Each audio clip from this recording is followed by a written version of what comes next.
আপনারা শুনলে অবাক হয়ে যাবেন। সেদিন আমি ব্যাংকক বেসিনি হসপিটালে গিয়েছি। ওই হসপিটালকে বলা হয় বোন of the king of the bone, মানে হাড়ের রাজা ওই হসপিটালটা। আমাদের কত ইয়াং ছেলে, 18, 19, 20, 22 বছরের ছেলে, আমি ওখানে ওদেরকে দেখছি। ওরা জুলাই পরীক্ষা, কিন্তু ওরা কেউ আর শুরু হয়ে যাচ্ছে।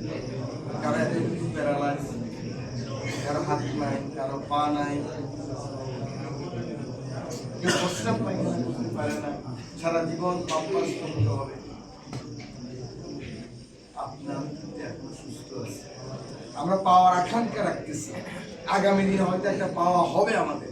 তাদের কথা একবার চিন্তা করেন, ওদের কিন্তু জীবনে আর কোনো কিছুই।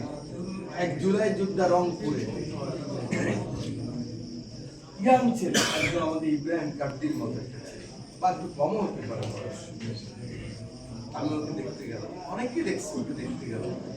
কিছুক্ষণ পরে আমি আমার কাজে চলে আসছি হসপিটালের আরেক জায়গায়, দেখছি একটা ইয়াং মেয়ে দৌড়ে আসছে।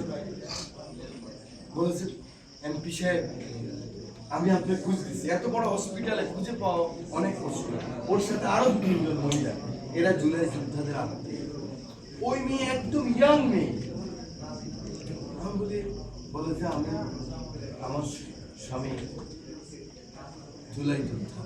আপনি যে কথা বলেছেন, দাড়ি করে আছে, উনি আমার স্বামী। তখন আমি বাইরে গিয়েছিলাম ডাক্তারের কাছে, আমি ছুটে আসছি আপনার কাছে।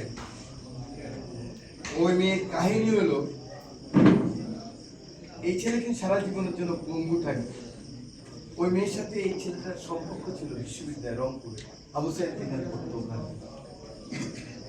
ওই মেয়ে বলছে, ওই মেয়ে এনটিআরসিতে টিকছে।